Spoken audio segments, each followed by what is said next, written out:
दाऊद का गुर्गा मुल्ला अफरोज फंस चुका है और पुलिस की गिरफ्त में, लेकिन पुलिस भी जिद पकड़कर बैठी है कि कोई नहीं बचेगा। जिसने भी हिंसा की है वो सभी के सभी जेल जाएंगे। और अभी तक आखिर किस तरीके से शिकंजा उन तमाम आरोपियों पर कसा गया है। अभी तक जहां 70 आरोपी यहां पर पकड़े गए हैं, जो लगातार कार्रवाई हुई है, जिन्होंने आखिर कैसे संभल को दंगे की आंच में झोंका, वो 70 आरोपी अभी तक जेल गए हैं। वहीं कितने अभी फरार हैं? 2750 जिन पर मुकदमा किया गया है, जिन्हें पकड़ने के लिए लगातार टीमें एक के बाद एक बड़ी कार्रवाई की गई है। वहीं 65 आरोपियों की पहचान यहां पर कर ली गई है। 65 ऐसे आरोपी हैं जिनकी पहचान, जिन्हें स्पॉट कर लिया गया है। और वहीं दूसरी तरफ आखिर 12 एफआईआर जो हैं वो दर्ज हैं जिनके खिलाफ, जिसमें 2750 लोगों के नाम हैं जिनके खिलाफ ये लगातार कार्रवाई यहां पर चल रही है। वहीं सपा सांसद पर भी मुकदमा हो चुका है। जो लगातार जो बर्क हैं वहां के सांसद समाजवादी पार्टी के, उनकी मुसीबत लगातार बढ़ती हुई दिख रही है। और विधायक के बेटे सोहेल पर भी एफआईआर इससे पहले हो चुकी है, उनकी भी मुश्किलें बढ़ती हुई दिख रही हैं।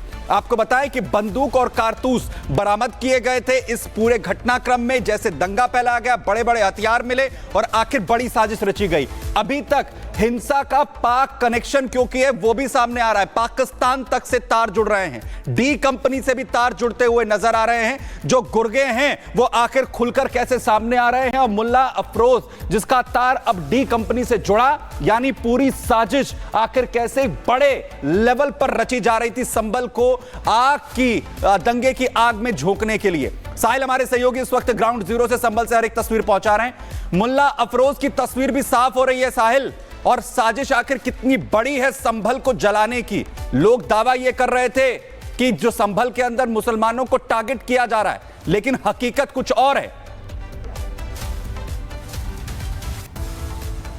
हाँ जी बिल्कुल, अब कहीं ना कहीं जिस तरीके से अफरोज की गिरफ्तारी हुई है, इससे डी कनेक्शन जो है संभल हिंसा से जुड़ता हुआ नजर आ रहा है। और यही वजह है कि यूपी पुलिस के साथ देश की जो तमाम एजेंसियां हैं वो एक्टिव हो चुकी है। आखिरकार अफरोज जो कि शारिक साटे का करीबी है और शारिक साटा दाऊदी इब्राहिम का गुर्गा बताया जाता है, तो ये पूरा जो नेक्सस है, जो पूरे तार है, वो कहीं ना कहीं अब डी कंपनी से जुड़ते हुए नजर आ रहे हैं। अब पुलिस का मानना है कि अफरोज की कस्टडी की मांग की जाएगी और इसके आधार पर जो बाकी जो आरोपी, जो बाकी बदमाश जो शारिक साटा गैंग से जुड़े हुए हैं, उनकी जानकारी पुलिस हासिल करने का दावा कर रही है। पुलिस का कहना है जो इसके पास से मोबाइल फोन बरामद किया गया, मोबाइल फोन से कई जो सबूत हैं पुलिस को मिल सकते हैं कि आखिरकार कैसे इंटरनेशनल कॉलिंग के जरिए जुड़ता था, कितने लोगों से इस संपर्क में रहा है, 24 नवंबर हिंसा के बाद से किस किस जगह पे अपना छिपा हुआ था, किन किन लोगों ने इसको छुपाने के लिए अपने घरों में पनाह दी थी, वो पूरा जो रिकॉर्ड है पुलिस वो खंगालने में लगी हुई है। और पुलिस का मानना है कि अफरोज की गिरफ्तारी के बाद शारिक साटा पे भी जो है पुलिस जल्द नकेल कर सकती है। शारिक साटा मोस्ट वांटेड इंडिया का ऑटो लिफ्टर है जो कि इस समय दुबई में बैठा हुआ है।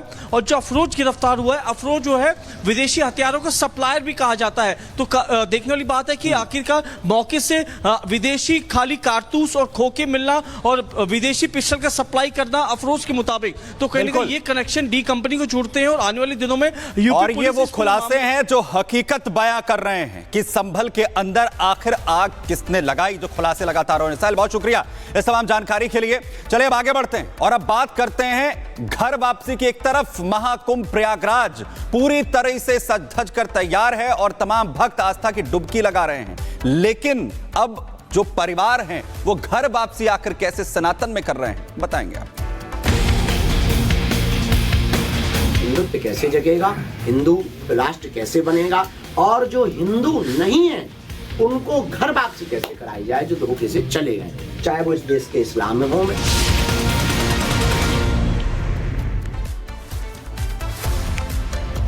तो घर वापसी की शुरुआत हो चुकी है। दो ऐसे परिवार जिन्होंने सनातन धर्म में घर वापसी की, लेकिन सियासत जाहिर है एक के बाद एक शुरू हो चुकी है। महाकुंभ 13 जनवरी से शुरू हुआ और उसके बाद जहां बड़ी संख्या में भक्त दर्शनों के लिए पहुंच रहे हैं, तो कुछ ऐसे भी हैं जो बहुत ज्यादा सनातन धर्म से प्रभावित होकर वापसी कर रहे हैं। दरअसल बाबा बागेश्वर जिन्होंने कहा था कि वो 24 से 25 के बीच प्रयागराज पहुंच जाएंगे और सनातन धर्म के अंदर जो लोग हैं, जो ध्वजवाहक है, बड़ी संख्या में उनके साथ जुड़े, इसकी शुरुआत वो करेंगे। और वहीं अब हिंदुओं पर पर अत्याचार नहीं होने देंगे, इसकी बड़ी बात बाबा बागेश्वर की तरफ से कही गई। उन्होंने कहा कि लोगों की हिंदू धर्म में हम वापसी करवाएंगे। उनकी तरफ से यह भी कहा गया है कि भारत के ईसाई भी हिंदू हैं, मुस्लिम भी हिंदू हैं और उनकी घर वापसी होनी चाहिए। उनका हम मार्ग जो है वो प्रशस्त करेंगे, उनके लिए हम रास्ता बनाएंगे। और बाबा बागेश्वर प्रयागराज में पहुंचकर इसकी कोशिश करते हुए दिख रहे हैं। हिंदू राष्ट्र बनाने के लिए एक बड़ी मुहिम छेड़ने की बात भी बाबा बागेश्वर की तरफ से कही गई है। हिंदू जगाओ हिंदुस्तान बचाओ मुहिम जो है वो छेड़ी जाएगी और सनातनियों को सनातन से हम भटकने नहीं देंगे। सनातनियों को सनातन के साथ जोड़कर और जो घर वापसी करना चाहते हैं उनके लिए हम तमाम कोशिशें यहां पर करेंगे। वो तमाम बड़ी बातें जो बाबा बागेश्वर करते हुए नजर आए और सबसे बड़ी बात जिस तरीके से उन्होंने ऐलान किया था बिल्कुल उसी तरह से जो सनातन के अंदर धर्म वापसी है, जो घर वापसी है, वो होती हुई भी इस वक्त नजर आ रही है। क्योंकि दो परिवार आखिर कैसे अब सनातन के अंदर घर वापसी करते हुए नजर आए हैं। आपको याद होगा कि मौलाना शहाबुद्दीन ने बीते दिनों दरअसल सीएम योगी को एक चिट्ठी लिखी थी और यह कहा था कि मुसलमानों के धर्मांतरण का प्लान किया जा रहा है, जिसके बाद काफी विवाद भी हुआ था। अभी तक महाकुंभ से ऐसी कोई बात निकलकर सामने तो नहीं आई कि कहीं किसी का महाकुंभ में घर वापसी हुई हो, लेकिन मध्य प्रदेश के खंडवा में 2 मुस्लिम परिवारों की तरफ से अपनी इच्छा से हिंदू धर्म अपनाया गया है। तो उधर बाबा बागेश्वर भी कह रहे हैं कि घर वापसी होगी। जिनके पूर्वज हिंदू धर्म छोड़कर मुस्लिम और ईसाई बने थे, वो अगर घर वापसी करना चाहते हैं तो दरवाजे सभी के लिए खुले हुए हैं।